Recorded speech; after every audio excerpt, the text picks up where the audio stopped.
7 de la mañana con 45 minutos. En la entrevista esta mañana nos da muchísimo gusto contar con la presencia del doctor Omar Andrés García, consultor internacional, analista de la realidad nacional, graduado con maestrías en Estados Unidos, en Taiwán, es doctor en finanzas y mercadotecnia también, entiendo. Sí, nos da muchísimo gusto, doctor, que esté aquí con nosotros. Para mí es un placer estar acá. Todo lo contrario, el placer nuestro. No habíamos tenido la oportunidad, creo, de no, solo lo veo en sus posiciones, uno lo ve, lo lee y se forma el criterio, el que tenemos en este caso de su persona, y nos agrada que nos acompañe, nos agrada muchísimo. Para mí es un honor estar aquí con usted. Todo lo contrario, doctor Omar García, que está aquí con nosotros. Vamos a comenzar en materia con la pregunta que siempre formulamos cuando tenemos invitados como él, para que la gente a través del 31 82 43 75 pueda hacer sus comentarios, sus opiniones y por supuesto que el doctor en este caso pueda responderla. Jenny Ochoa, muy buenos días una vez más. Así es, licenciado Jorge Zelaya, claro que sí, le damos lectura a la pregunta para que usted pueda opinar a través del número de WhatsApp, está apareciendo en pantalla y también en las redes sociales. ¿Debe continuar o no la MASI en el país? Esta es la pregunta de hoy. ¿Debe continuar o no la MASI en el país? ¿Qué opina usted? Puede hacerlo a través del 3182 4375 o también en Facebook. En este momento estamos totalmente en vivo y el licenciado le estará dando lectura a cada uno de sus comentarios. Licenciado, continuamos con usted. Bien, gracias Jenny Ochoa. Muchísimas gracias, Jenny, con la interrogante con la cual comenzamos también con el doctor García en este momento. ¿Debe o no continuar la misión de apoyo contra la corrupción y la impunidad en el país, doctor? Siento yo que en el caso de nuestra Honduras, dadas las circunstancias de los niveles que tenemos todavía que profundizar y avanzar con respecto al impartimiento de la justicia, pero sobre todo sobre el camino que está sucediendo y debe en la región, que es el combate a la corrupción y a la impunidad, y ese es el nacimiento de la MASI, porque su nombre así lo dice, debe de continuar. Nos hace falta mucho por avanzar. Fíjese que la BBC de Londres hizo un estudio recientemente, y es un estudio que hacen en todo el planeta, donde preguntan los mayores problemas que hay en la población, y llamó la atención en este año que lo que más esta vez surgió y quedó en segundo y en primer lugar lo que era la parte económica y la seguridad, y apareció ahora en primer lugar lo que es la corrupción como uno de los mayores problemas que se sienten a nivel de todo el planeta. En ese sentido, las capacidades con respecto de impartimiento de justicia de Honduras se necesitan fortalecer más, y la presencia de la MASI ayuda más bien para que esas capacidades puedan salir adelante. No es como la CICIG de Guatemala, que estamos hablando de un nivel más abajo, ¿verdad? La CICIG tenía más capacidades conforme al convenio que hubo con las Naciones Unidas, y la MASI, pues, conforme a lo que se ha hecho del actual, del gobierno anterior, ¿verdad? Porque duran 4 años. Entonces, el gobierno anterior estableció eso con la OEA y pudimos observar, pues, que todavía hace mucho camino por andar la MASI, la UFESIP, el Ministerio Público, la Corte Suprema de Justicia y todos los actores de impartimiento de justicia, en vez de entorpecer, en vez de atrasar la presencia de la MASI, es todo lo contrario. Fortalece la participación asertiva, porque si tenemos una nación que tiene muchas leyes, pero no tiene justicia, tenemos mucha planilla de pago de fiscales, de jueces, de servidores públicos, abogados, procuradores, y no tenemos justicia, entonces estamos ante una situación fallida. Y eso tenemos que entenderlo. La MASI entonces socorre para que podamos estar, pero en función del combate a la impunidad y la corrupción, que son dos fenómenos terribles que están muy asentados y que no son lo mismo. Para que haya corrupción se necesita antes impunidad. Ahora, este gobierno, continuidad prácticamente se firmó con el gobierno anterior, pero con el mismo actor, el presidente de la República. Sí, el mismo actor del presidente. Y el mismo presidente del Congreso. Sí. Hace 4 años que se cumplieron ayer, la gente andaba en las calles exigiendo... Con las famosas antorchas. Y de ahí surge entonces el arreglo que el gobierno hace con el secretario general Almagro. Sí. El presidente de la Corte dijo recién, ayer antier, podemos caminar solos, no es necesaria la presencia de la MASIC ya acá en Honduras. ¿Es una posición antojadiza del presidente de la Corte o qué mensaje deja de fondo? Porque los sectores que luchan contra la corrupción y la impunidad en el país están totalmente de acuerdo y así debe de ser que continúe la MASIC en Honduras. Yo creo que en ese sentido todos somos responsables de los juicios que vertemos públicamente y que somos grabados.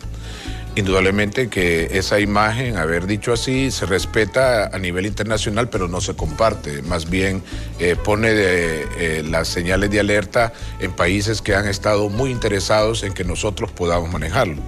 Fíjese que, contrario a lo que él dijo, vemos inmediatamente un anuncio del Twitter de parte de la Embajada norteamericana, donde está diciendo general del Estado. Del fiscal, sí. Y entonces el fiscal dice también, y del mismo Almagro también, sí. Y de la embajada. De la embajada. Entonces, yo respeto lo que dijo el presidente de la Corte Suprema, creo que todavía es una persona joven y nos hace falta un poco más de madurez con respecto a eso. Tenemos que entender que la MASIC está para que podamos salir de lo que es toda esta situación de impunidad y corrupción que nos ha sumergido en ser el país más pobre de Latinoamérica.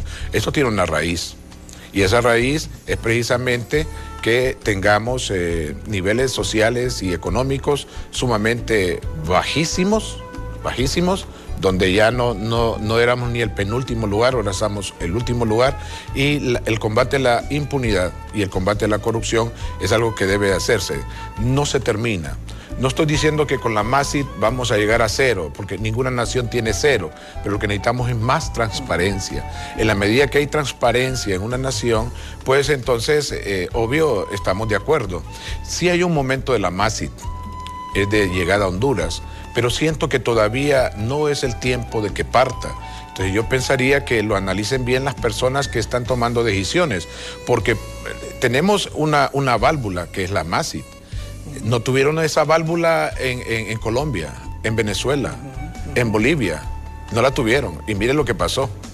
Entonces, la MASIC es una válvula que hay que aprovecharla en ese sentido para poder establecer la continuidad y respuesta lógica que se espera con respecto al impartimiento de la justicia, con respecto precisamente a la impunidad y a la corrupción. Entonces necesitamos más bien que el Congreso Nacional y que la Corte Suprema de Justicia de Honduras estén avalando, por ejemplo, todo aquello que tiene que ver con la colaboración eficaz que nos hace falta acerca de eso. Necesitamos poder establecer un poco más las situaciones de enjuiciamiento sobre situaciones de corrupción que han pegado muy fuerte en el país. Nos hace falta todavía eso. Y eso es lo que nos está diciendo la comunidad internacional. No lo estoy diciendo yo.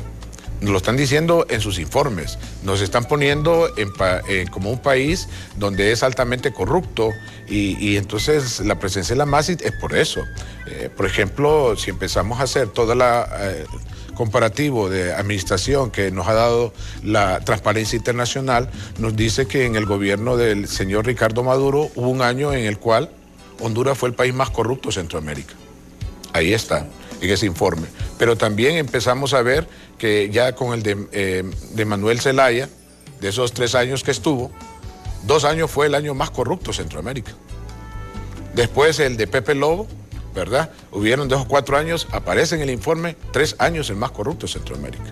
Y últimamente estamos teniendo niveles en los cuales la actual persona que está en la presidencia y sus 2 administraciones no ha sido el más corrupto de Centroamérica, pero sí el más cercano al más corrupto de Centroamérica, con una diferencia de 1 o 2 puntos. Entonces necesitamos trabajar más. Necesitamos entender que los niveles de pobreza suceden en una nación por los altos niveles de corrupción y los altos niveles de impunidad. Cuando una nación no tiene respuesta de justicia, obviamente que no va a haber paz.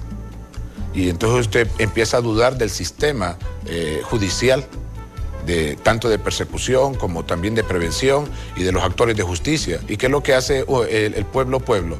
Toma su justicia por sus manos y comete errores sociales que después nos podemos lamentar todos. Para mí, se lo digo desde el punto de vista técnico de gobernabilidad democrática, la presencia de la MASIC nos pone en manifiesto algo que es triste, ¿verdad? porque estamos poniendo las manos en extranjeros para impartir justicia que se supone... Deberíamos de impartirla en forma interna. Claro, es que tenemos presupuesto, usted paga impuestos sobre venta y yo de renta, la gente que me está... para que tengamos justicia. Y fíjate que no tenemos justicia, solo sirve para pagar planillas de gente que está ahí anotada, ¿verdad? Como juez, como abogado, como todo, pero las necesidades de justicia son tantas en el país que la respuesta estatal se ve sobrepasada en cuanto a procedimientos, en cuanto a leyes, en cuanto a identificación de nuevos delitos, porque también tenemos que estar observando eso, en cuanto a comportamientos de manejo de los dineros, porque la corrupción no solamente viene por cuestiones o lavado de activos, viene por cuestiones de narcotráfico, viene también del uso de los dineros públicos para cuestiones privadas. Entonces nos hace falta mucho camino por recorrer. Yo anhelo el día en el cual la MASI salga del país, pero ya dejando bien establecido el propósito para el cual fue llamado. En conclusión, que no estamos en este momento preparados para que la MASI... Definitivamente. Yo no pondría un carro de 12 velocidades en manos de un niño de 6 años. Sí. Jamás. Entonces, con esa simbología se lo traslado. Claro, y ahora, los actos de corrupción que se han venido dando, y usted lo fue puntual en los 2 primeros años del gobierno del expresidente Zelaya, sí. Del país más corrupto en la región. Es correcto, ahí está en el informe. En el gobierno de Porfirio Lobo Sosa, igual. En el gobierno actual no somos el más, pero estamos ahí cerquita, sí, cerquita. Un punto de fracción. Y va creciendo, cada año va creciendo, claro. Y entonces eso es la alarma. Ahora, doctor, esto de entender entonces que tan corruptos son los nacionalistas como igual son los liberales, porque son quienes los han gobernado. Y ahí es donde se dice, y con una realidad absoluta, que tan responsables son los liberales como los nacionalistas de la situación actual en que está viviendo la mayoría del pueblo hondureño, porque nadie puede desconocer, yo insisto y siempre lo comento y a alguna gente no le gusta, pero nunca como ahora, y lo vengo diciendo hace un par de años atrás, nunca como ahora, pero se ha agudizado. Uno mira la crisis en la gente, sí, es tan palpable. La capacidad de pago de la gente ha disminuido. Usted puede ver historia, usted lo sabe, hondureño que nos está viendo. Recuerde, lechazo, pasaportazo, gasolinazo, lapizazo. Entonces, usted empieza a ver todo eso, entonces hay que analizar el país, ¿no? En 56 años hemos tenido 20 años de gobiernos militares y 36 de gobierno democrático. Pero, entre comillas, en 1960, Honduras, 6 de cada 10 hondureños eran pobres. En este cerrar de la segunda década, estamos llegando casi a 8. ¿Qué nos quiere decir? Que en los últimos 30 años todo este aparato electorero democrático que está bien cuestionado ha hecho de Honduras una enorme máquina de producción de pobres y se ha multiplicado. Y aquí es donde entran los partidos. Los partidos políticos, si no entienden el momento que están viviendo, y lo miro yo a lo largo de Sudamérica, donde la derecha y la izquierda está siendo cuestionada, es que los partidos políticos, y ojalá que lo tomen en nota las personas que están tomando decisiones, si no hacen crecer la clase media, no van a seguir históricamente. Los partidos en Latinoamérica que han hecho crecer la clase media son los que están teniendo ahorita mayor arraigo, mayor identidad, y a la gente no le interesa si son de derecha o de izquierda. Les interesa que se multipliquen las oportunidades, porque una nación existe para que haya bienestar, ¿verdad? A mí la gente siempre me dice, ¿cuál es su partido? No tengo partido de preferencia, pero sí tengo ideología. Claro, yo voy con 4 pilares de ideología: república, democracia, ética y bienestar para todos, para todos. Hagamos no eso. Para unos pocos. No para unos pocos, porque entonces no va a funcionar. Claro, al final la gente se va a cansar. Entonces hay un cansancio en Bolivia, hay un cansancio en Chile de quiénes son los más jóvenes. Ese me recuerda el cansancio generacional que hubo en Rusia, en la misma Cuba, en un momento dado, cuando los jóvenes dijeron, pero esto es lo que nos dan, queremos más. No, pero es que si supieras de dónde venimos, sí, esa es la realidad de ustedes, pero nosotros queremos algo mejor. Entonces, si los partidos políticos no entienden eso, no ofrecen no entienden que las nuevas necesidades de gente joven, que porque Latinoamérica es altamente joven, tenemos un plus que va a durar hasta el 2045 aproximadamente, de mucha gente joven, pero lamentablemente no la estamos colocando en el sistema productivo. Y eso genera entonces desempleo y llegamos a esas cuestiones. Si hay desempleo, pues no hay entrada de dinero, no hay compra de bienes y servicios, no hay compra de bienes y servicios, pues ¿para qué tener fábricas? Entonces se empieza a ir la gente. Las fábricas empiezan a emigrar, empiezan a tener sus planes estratégicos, las grandes. Ahora, el país pronto va a entrar a un quiebre que va a ser tremendo, es en el 2025, donde se pone en práctica ya el CAFTA, donde va a haber una libre movilidad de productos, libre movilidad de capitales y libre movilidad de personas. Entonces, eso va a ser fuertísimo. Estamos, si no nos preparamos... Bueno, debimos de haberlo hecho desde hace 20 años, correcto, desde el 2004. Entonces hemos venido, se supone, dando pasos. Por ejemplo, usted mira, el país se prepara en una forma que la gente no se ha dado cuenta. Esto del pago por hora no es un invento de un presidente. Eso fue una exigencia de Estados Unidos para entrar en este CAFTA. ¿Por qué? Porque él decía, yo no pago sueldos, yo lo que pago es hora trabajada, hora remunerada. Y ahora ya tenemos, lo único que estamos haciendo es preparando las participaciones. Ahora hay unas visas de trabajo. Mire, todo eso que está sucediendo no crea que es por el azar. Estamos viendo que el mercado del CAFTA es sumamente positivo para los Estados Unidos. No ha sido igual el NAFTA, que ahí estaba perdiendo con México y Canadá, pero con el CAFTA es muy positivo para Estados Unidos. Bueno, pero es positivo para ellos, pero no para estos países. Es negativo para nosotros. Entonces, ellos no van a querer quitar eso. Vamos hacia eso. Entonces, la libre movilidad de capitales también se va a dar, pero también algo, la libre movilidad de personas. Y por eso estamos siendo muros de contención migratoria. Entonces, se están dando tantos pasos que nosotros creo que no nos estamos dando cuenta, ni los políticos y los empresarios no están exigiéndole a sus gremios qué tanto estamos preparados para el CAFTA. Yo espero que las oficinas especializadas del COEP, por ejemplo, empecemos ya con eso. Recuerdo que hace años yo recibí inclusive cómo comercializar electrónicamente con empresas norteamericanas en el ambiente de CAFTA, pero estoy hablando de hace 15 años.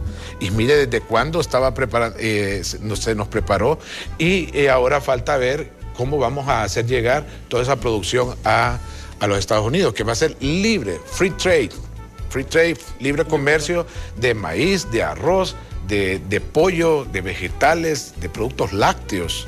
Entonces, aquí hay una cuestión que va a pegar fuerte en lo que es nuestra agroindustria. Porque cualquier persona va a poder traer una cantidad a precios subsidiados, que ese es el problema, que Estados Unidos habla de neoliberalismo, pero subsidian, y un principio básico del neoliberalismo es no subsidio y no exoneraciones como las que hay acá en el país. Lamentablemente Honduras no es un país neoliberal, es un país de un capitalismo casi incipiente que puede rayar con el siglo XIX, más o menos. No, está muy concentrado solamente en pocas manos, y donde el poder político y el poder económico están indexados. Entonces, usted no puede tener mercados puros ahí. Usted puede tener un decreto en el Congreso donde pueden abrir los centros aduaneros para que entre determinado producto que debería tener un control, y puede suceder de lunes a viernes y alguien aprovecha e ingresa. ¿Cómo va a poder usted competir contra eso? Y se lo digo porque yo lo investigué y existe, ¿verdad? Cuando Fito Irías era presidente del Congreso Nacional, entonces se dio. Entonces, necesitamos tener esto de mercados puros.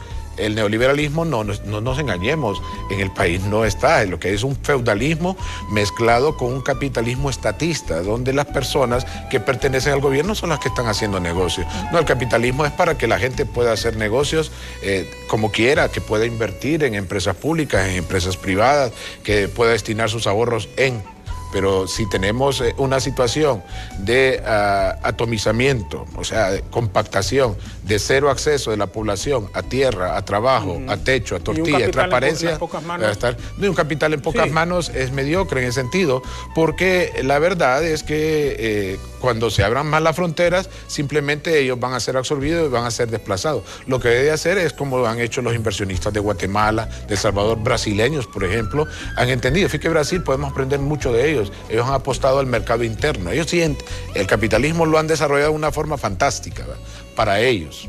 Entonces, por eso Brasil hoy por hoy es referente en cuanto a logros económicos, sociales, aún con sus problemas políticos que tiene con este señor Bolsonaro versus Lula y todo lo que va a estar, pero aún así es una nación poderosa, económicamente hablando, militarmente hablando, tiene capacidades increíbles, le da, por ejemplo, su...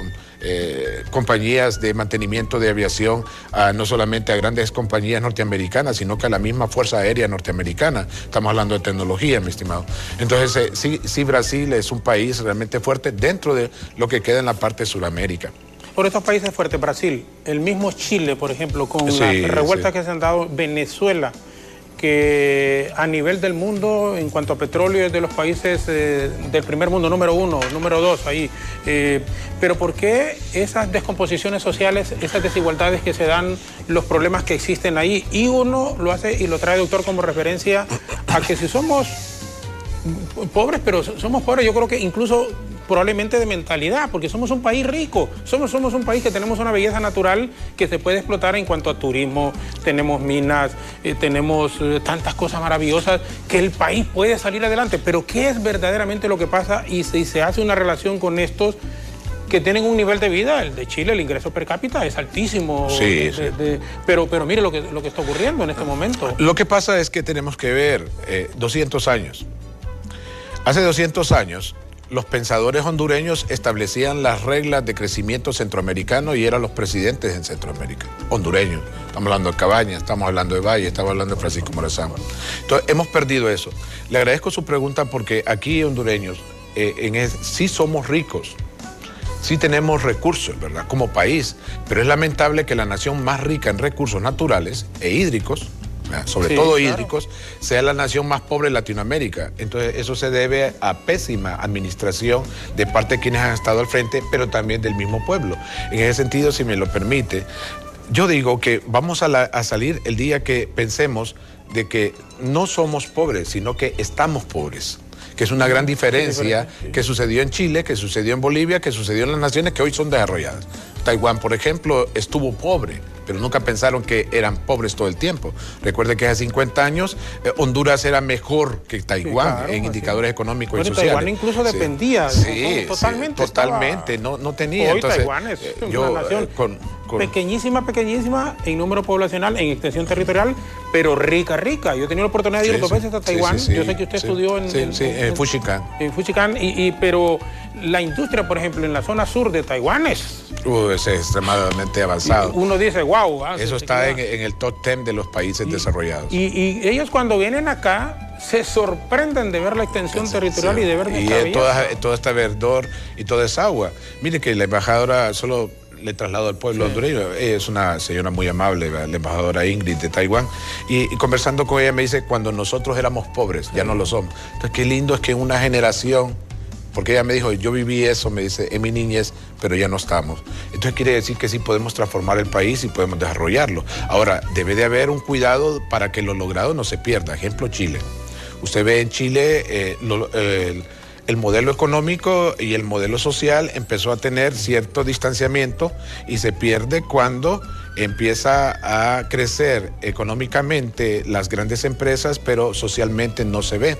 Y la gente empieza a seguir pagando sus impuestos después de la administración de pinochetista, que fue militar y que fue programada, porque los militares en ese sentido están formados.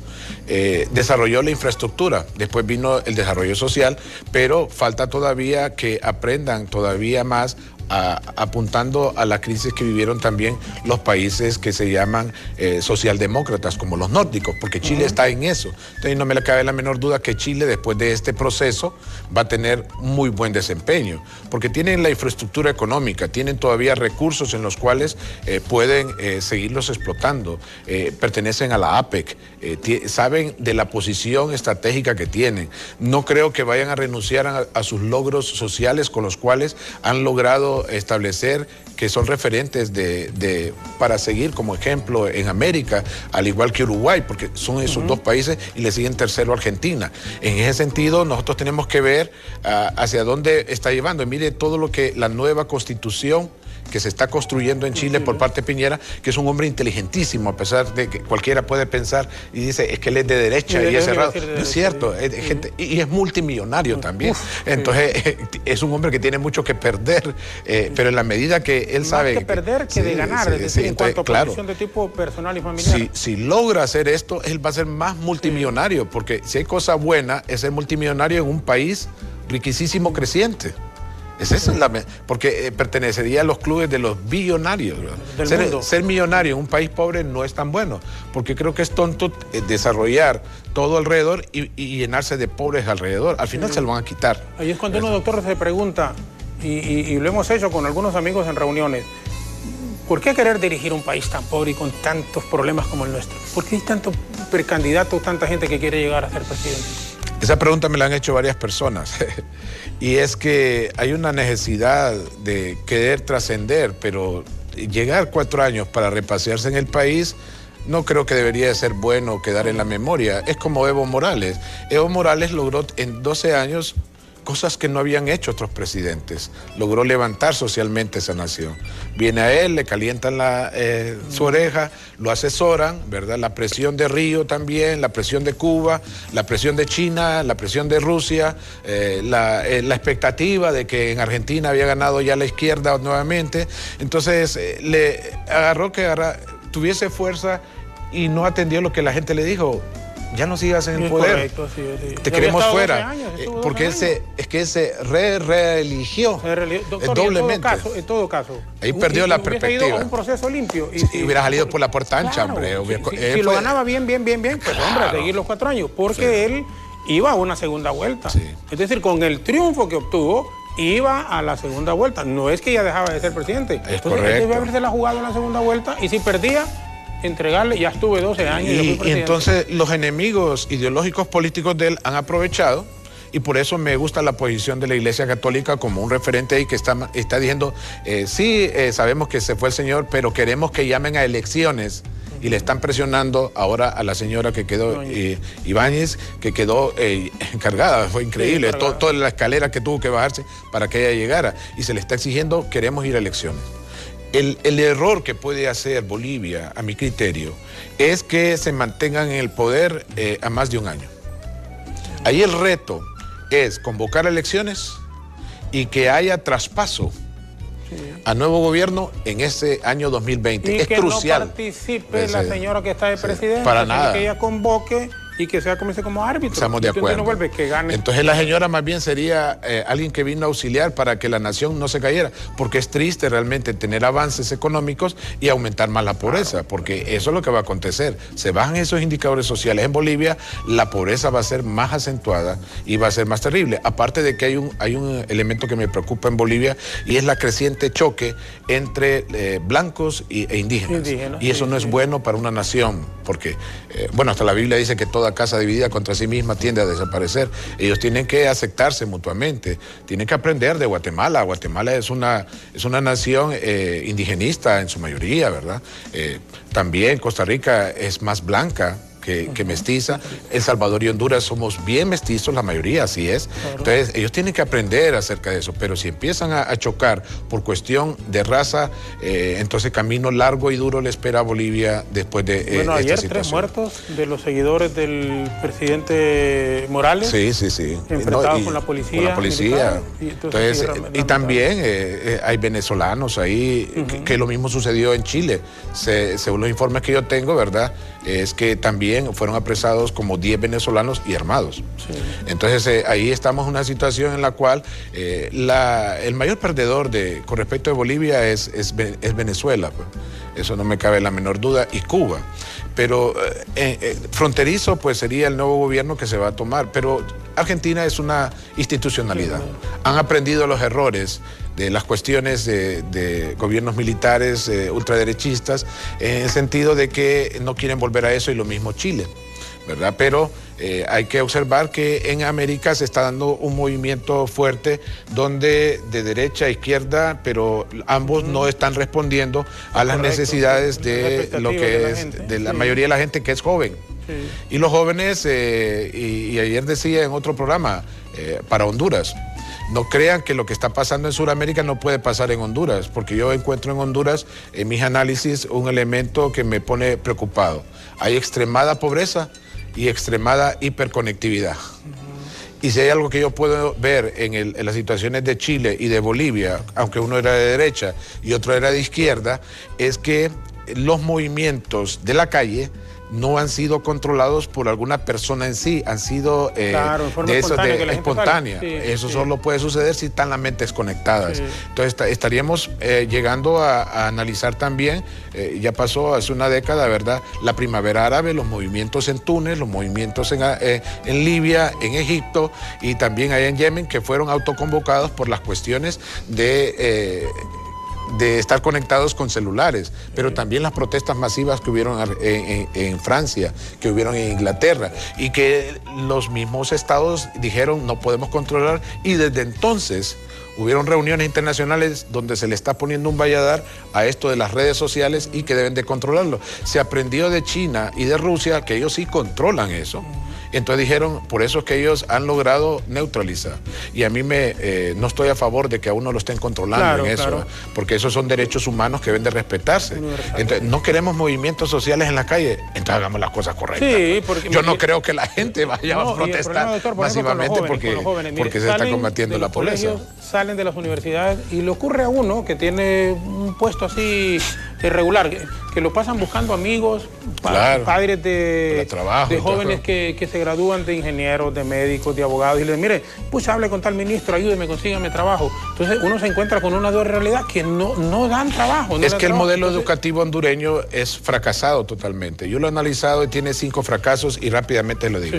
Sí. Está diseñado para formar empleados y no empleadores y autoempleados. Desde ahí, por eso los niveles de desempleo son enormes, ¿verdad? Entonces la gente dice, estudia para que seas alguien. Y en la mente de los adultos es que ser alguien es trabajar para alguien, porque no puede pensar un muchacho después de egresado de universidad o colegio, 2 meses, bueno, yo tengo que hacer algo. No, siguen esperando a ver si le dan una chamba en el Estado, que el Estado solo le da trabajo al 10, 12% de la población económicamente activa. La gran empresa está en un 8, 9, hay veces que se mueve así. Y la MIPYME, que es la que emplea el 70% de la población económicamente activa. Son realidades. La segunda, no nos han enseñado a planificar para el largo plazo, sino que estamos 20 años escuchando tarea para mañana, tarea para mañana. Entonces el hondureño es cortoplacista, inmediatista. Entonces estamos sometidos a eso, no pensamos en el futuro, en las decisiones que tenemos. El tercer robo que se ha hecho es que no nos enseñaron a trabajar en equipo.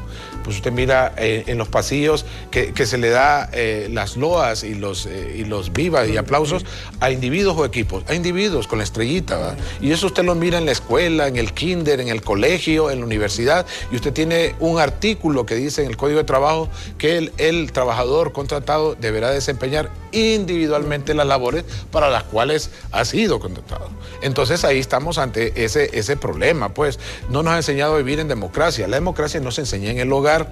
Usted en el hogar no puede abdicar como padre de máxima autoridad y darle igualdad a los hijos porque se le va a armar se enseña en los centros educativos, ahí, pero los centros educativos no están enseñando democracia, porque de repente una elección, a ver, ¿quién quiere continuar de padre? Levante la mano.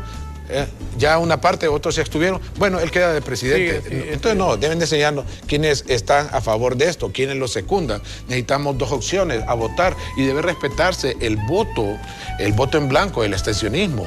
Eso debe de respetarse, es una manifestación. Y número 5, creo que los maestros deberían de tener el mismo estatus de los militares, de los policías y de los religiosos. Hay que protegerlos y no deberían de estar en actividades políticas, porque más bien la actividad política les ha hecho perder el estatus que tienen. Un maestro para mí es un constructor de país. Y le digo aquí, es un constructor de país y han perdido eso. Los maestros y los mismos militares, desafortunadamente, y debe de dárseles, en mi concepto, y lo digo, no sé, con respeto, pero si piensa diferente, está en la posibilidad de hacerlo, en el sentido de que los papás, bueno, yo a mis hijos tan grandes, soy abuelo más bien de 3 pequeños, pero debemos de darle nuevamente la autoridad al maestro, la autoridad sobre los alumnos. Porque el problema es que ahora los profesores tienen hasta temor no de castigarlos, de decirles algo, una palabra que no les guste, ya van a los derechos humanos, ya me van a llevar a la fiscalía. Eso, en mi concepto, le ha hecho muchísimo daño. Y estoy de acuerdo. Muchísimo porque en la escuela debe trabajarse en dos temas: derechos humanos y deberes humanos. Hablemos de un país, así rápidamente el maestro, por ejemplo, en Corea del Sur. Cuando arrestan a un joven con edad de quedar preso, ¿adivina a quién llaman? Al maestro. El maestro es el que se presenta y es citado y le dicen, ¿cómo es él? Que no es el padre. Es claro, el maestro. por supuesto, sí. Entonces está allá. Cuando uno va a estos países, uno cuando estudia, ¿verdad? Me ha tocado que me dan silla de privilegio con personal de altísimo cargo. Entonces me ponen al lado derecho. Entonces yo le pregunto, ¿por qué este honor? Porque usted es profesor, usted es doctor, usted, así me dice, usted en nuestro país es algo claro, que exaltamos. Yo entiendo, entonces, y no sucede acá en Latinoamérica. Entonces, claro, a las personas que están en los partidos políticos les interesa que no haya educación. No, mira que entonces perderían la forma de acceso a los niveles económicos que tienen.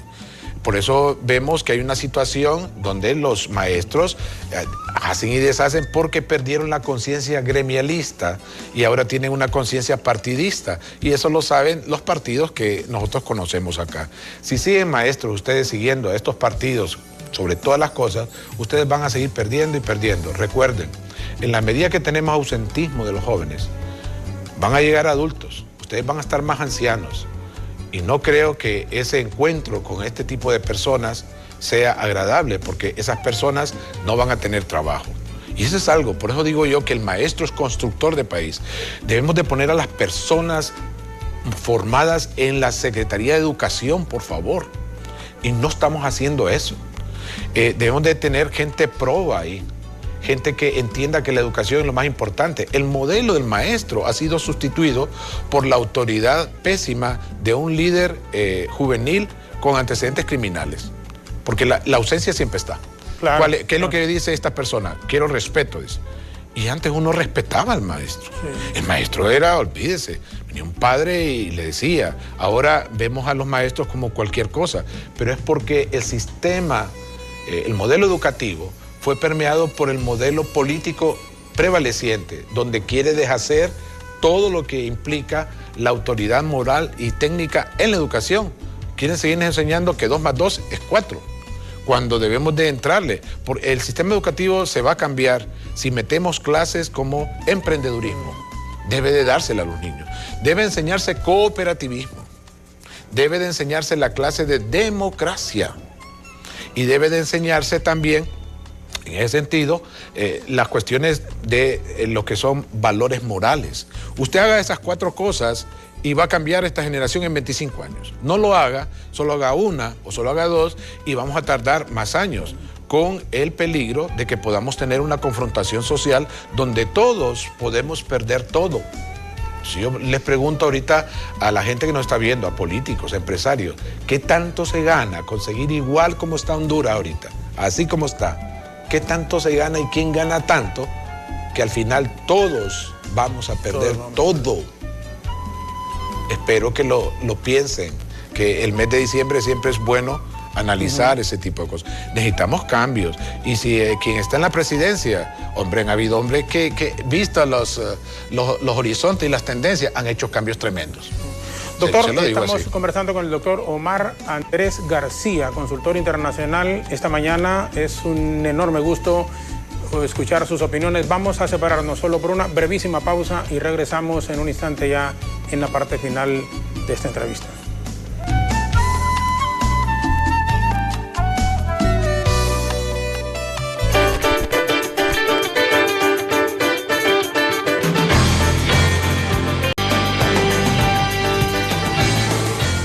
Ahorita que estábamos en la pausa y conversábamos con el doctor García, se nos ha quedado muchísimas interrogantes sobre la realidad nuestra. ¿Cómo verdaderamente de la parte teórica a la práctica llevar el desarrollo para las grandes mayorías? Porque cuando uno escucha a los políticos de los partidos tradicionales, que son los que nos han gobernado en los últimos, y ahora incluido Libre, como sea, porque bueno, es parte de el expresidente Zelaya. El Congreso votando por todo este montón de leyes absurdas que... Sí, correcto, entonces uno dice, bueno, en el discurso es una cosa y ya en la práctica es otra, porque ellos son los responsables de lo que nos han dirigido en el país. Pero esta realidad, incluso usted nos decía antes de entrar en la entrevista de comienzo, para que se mejore la situación, decía 5T, techo... tierra, trabajo, techo, tortilla y transparencia. Pero los partidos que están ahorita no quieren darle eso al pueblo. Ahora, en la práctica, ¿se puede aplicar, doctor? Es que se debe de hacer, y para eso existen las políticas públicas. Y las políticas públicas son estatales, no son de gobierno. Esa es la diferencia. Usted mira programas gubernamentales y está bien puesto el nombre. Solo existen mientras el gobierno estaba. Sí. Una vez terminado el gobierno, bien sea por la vía legal, golpe de Estado, lo que sea, desaparece ese programa. Pero si hablamos de políticas públicas de acceso a la tierra, por ejemplo, la mora agraria que tiene el país, mi aspiración es que con la participación de las Fuerzas Armadas se pueda poner orden en el acceso a la tierra. ¿Usted cree que es positivo realmente la participación de las Fuerzas Armadas en este momento histórico que estamos viviendo en lo que es el manejo del sector agrario del país? Muy buena pregunta, así como lo estableció. En este momento histórico, mire, la participación de las Fuerzas Armadas en el sector agrario es una herramienta comunista, muy, muy atinada, porque ha dado resultados. Es bien interesante que un país como el nuestro, derechista, porque es derechista, claro, no es de izquierda, esté utilizando herramientas. Ahora, las Fuerzas Armadas caen ahí porque las Fuerzas Armadas, la Constitución de la República les obliga a hacer 7 cosas: defensa, apoyo a la seguridad, participaciones en la parte de la economía, auxilio en desastres, lo que es participación en fuerzas internacionales, la parte electoral y también verificar que alternabilidad en el poder. Son 7 cosas que ahí está en la Constitución, que forzoso tiene que hacerlo. O sea, esta cosa tiene que hacerlo porque la Constitución así lo dice. Ahora, ¿qué también podrá hacer? Tenemos una mora agraria. Necesitamos gobernabilidad agraria en la tierra. Y no está habiendo, porque hay muchas situaciones de invasiones, estamos viendo de levantamientos, estamos viendo que hay un problema grave, y se lo digo así en una sola frase. Honduras tiene mucha tierra desocupada, con mucha gente desocupada sin tierra. Y eso es una mala combinación. Entonces, Chiang Kai-shek en Taiwán por eso estableció una regla con el ejército que nadie podía tener más de 10 manzanas. Iba a ser fusilado para poder hacer el acceso a la tierra. Y eso solo se hizo con militares. Y entonces ellos, los colindantes armaban cooperativas. En ese sentido, necesitamos que haya acceso a la tierra, pero no así como los invasores, que ellos agarran la tierra que ya está preparada, la que ya está todo. Eso no. Necesitamos que vuelva a haber otra vez la experiencia militar con respecto a cuando hubo con Melgar Castro.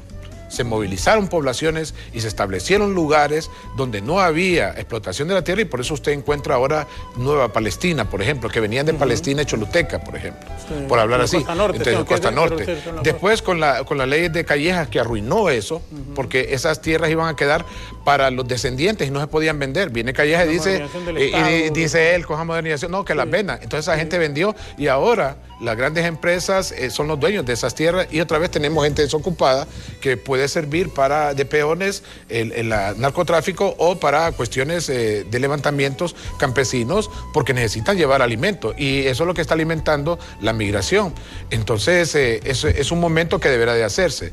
Espero que lo hagan bien planificado y que las herramientas que utilizaron las Fuerzas Armadas en la administración de Juan Alberto Melgar Castro las miren los actuales militares, porque fueron exitosas. Eso ayudó bastante en su momento. Entonces, eso puede detener aspectos. El trabajo. Necesitamos que la gente pueda llegar a trabajo. Aquí, ¿qué está costando? Necesitamos formar emprendedores, hombre. Este país rico en recursos puede generar autoempleo, puede generar cuestiones pequeñas. El techo, el acceso para la gente. Tenemos tenemos 1.6 millones de hogares, donde 700.000 hogares no tienen techo. La pregunta es ¿por qué y para qué? ¿Cuál es el propósito de que esta gente no pueda tener acceso a lo que es el techo? Pero es que necesita trabajo, necesita un ingreso, ¿verdad? Y necesita tortilla, el alimento. Mire que es preocupante. En Honduras, de 9.2 millones de hondureños que hay, 4.1 millones se están acostando con un tiempo de comida. Sí, Óigame, esa es una realidad que sí estamos viendo. Sí, bueno, y usted me hablaba también de lo de terrible. Transparencia, que se incluye La también transparencia, por lo que es el entonces, manejo. necesitamos la MASIC. Correcto. Necesitamos que la ley de transparencia sea, que no haya esta cuestión de secretos que está anulando y que hasta dentro de años se va a dar a entender ese tipo de cosas. Mire, eso anula, arruina los negocios, hombre. Un país transparente genera riqueza legal, genera crecimiento económico para todos y multiplica la clase media. Mi propósito de dejar acá con su programa es que partidos políticos, gente que está en el poder, no quieren que la clase media crezca, háganse a un lado, hombre. Porque si no, lo van a hacer a un lado. Porque está creciendo la pobreza. No es propio que se multiplique la pobreza. Doctor, debe multiplicarse la clase media. Yo le agradezco mucho. Bueno, solo se me queda porque incluso me habló, creo que es una de las estudiantes que se va a graduar en la universidad. ¿Usted da clases en la Metropolitana? Sí, fíjese que tengo el honor de que soy el padrino de graduación 2019 de la Universidad Metropolitana. De este año un honor que realmente me siento... ¿El domingo son las graduaciones? Sí, el domingo son las graduaciones y el consejo... Ahí la autoridad de rectoría me ha comunicado de que por decisión me han escogido. Entiendo que vieron varios personajes del país, ¿verdad? Y me siento muy honrado de poder ser el padrino de la graduación 2019 de la Universidad Metropolitana, una universidad que yo respeto mucho, es una universidad de gente luchadora y por eso me he quedado con ellos. Y también agradezco este honor y lo dedico a mis padres, a todos mis hermanos, a mi familia, y le doy gracias a Dios porque entiendo que eso no es así como así. Claro, y es una distinción generacional y yo lo agradezco con todo mi corazón a la Universidad Metropolitana. ¿Usted acá de Tegucigalpa? Sí. Sí, soy de padres campesinos, sé lo que es la pobreza. Yo no creo que la gente me diga que somos pobres, yo sé lo que es comer tortilla con sal, tener una silla, un petate y una cama, porque lo viví, y ceder espacio para que los hermanos puedan salir adelante. Entonces, a mí que no me hablen que la pobreza no permite crecer. Se necesita de valor, pero también de dependencia en Dios. Y eso es algo que aprendimos de nuestros padres que nos enseñaron. La dependencia en Dios y la lectura de la palabra de Dios y hablar con Dios nos ha ayudado a salir adelante y conocer personas, porque usted es una persona que en mi vida histórica de periodista ha sido influencia. Y le agradezco, como a otras personas, y agradezco a mis maestros que me enseñaron a hacer lo correcto. Me enseñaron que no hacemos lo correcto porque los demás hacen lo correcto, sino que hacemos lo correcto porque eso es lo correcto. Eso es lo correcto y hay que hacerlo. Y hay que hacerlo. Señor, un placer. No, todo lo contrario. Para mí un honor. Es primera vez que entrevistamos al doctor Omar Andrés García. Solo lo hemos visto siempre en comparecencias de televisión, de radio, sus artículos en la prensa escrita, pero no habíamos tenido el privilegio de estar aquí así con él y nos hemos sentido muchísimo mejor de que como lo hemos escuchado siempre. Ah, ¿de veras? Muchas gracias. Así se lo digo sinceramente porque uno debe de manifestarlo, porque yo realmente, bueno, como le entro al doctor, porque uno siempre está, como quiero preguntarle, y básicamente a mí me interesa particularmente que el entrevistado se sienta a gusto y que no se sienta como sorprendido, que me va a salir con un doble discurso, con preguntas diferentes a lo que de repente uno había planteado. Así que, doctor, una vez más, le agradezco el que nos haya acompañado y esperemos que esta no solo sea la primera, bueno, es la primera, pero que no sea la última que esté con nosotros. Muy bien, así será. Dios primero. Le doy gracias a Dios por haber estado nuevamente. Gracias. El doctor Omar Andrés García, consultor internacional con maestrías en finanzas, en mercadotecnia, y es una persona muy versada sobre la realidad, no solo nacional, sino que a nivel mundial, y por eso sus aportes son muy interesantes, que ustedes los han escuchado esta mañana aquí en BTV. Repetición de esta entrevista a las 11 en punto de la noche, siempre aquí por nuestros canales de televisión y nuestras estaciones de radio en la 92.5 que retransmiten también nuestro espacio. Jenny Ochoa, Alejandra Rivera continúan hasta las 9 en punto de la mañana. Nosotros en la entrevista, jueves, mañana, 7:30, tendremos al presidente del Consejo Hondureño de la empresa privada GOEP, el ingeniero don Juan Carlos Sicafi. De momento, muchísimas gracias, muy buenos días y que Dios les bendiga.